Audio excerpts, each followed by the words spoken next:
అరే మొత్తవారి డిమార్ట్ సామాన్ చెప్తా రాసుకో. అది డీమార్ట్ సామాన్లు కాదే, ఇంట్లోకి కావాల్సిన సామాన్లు.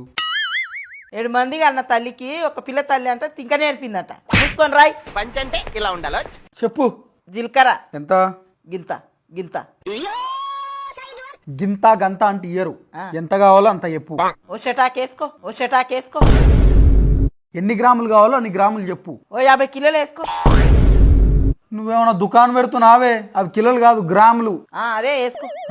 నెక్స్ట్ ఆవాలు ఎంత? అవి ఓ అద్దపావు వేసుకో, అవి ఓ అద్దపావు వేసుకో. అద్దపావు అంటే గింత. గంత కాదు గింత వేసుకో, గంత కాదు గింత వేసుకో. మళ్ళీ పంచ్. గింతనేలే, ఎన్ని గ్రాములో చెప్పు. 100 గ్రాములు వేసుకో. అట్లా చెప్పు. తర్వాత టాయిలెట్ టాయిలెట్ పోయిరాపు. టాయిలెట్ కాదురా, దోమలు వస్తే చచ్చిపోతాయి చూడు గది. అది టాయిలెట్ కాదు, ఆల్ అవుట్. ఇంకా ఒక లిప్టిక్ దే. నువ్వెప్పటి నుంచి లిప్స్టిక్ పెట్టుకుంటున్నావే? వాషింగ్ మిషన్ లేచి లిప్టిక్.